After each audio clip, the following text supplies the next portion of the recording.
Joseph Vijay எனும் நான்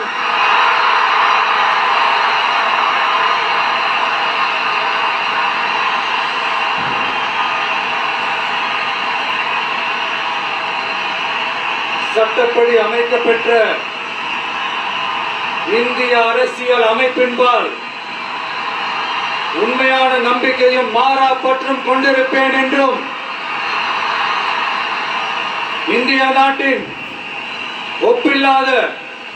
முழு முதல் ஆட்சியையும் உரிமையையும் நிலை நிறுத்துவேன் என்றும் தமிழ்நாட்டு அரசின் முதலமைச்சராக உண்மையாகவும் உளச்சான்றின்படியும் என் கடமைகளை நிறைவேற்றுவேன் என்றும்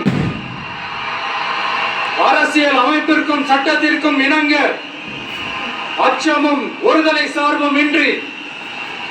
விருப்பு வெறுப்பை விலக்கி பலதரப்பட்ட மக்கள் அனைவருக்கும் நேர்மையானதை செய்வேன் என்றும் ஆண்டவன் மீது ஆணையிட்டு உறுதிமொழிகிறேன்.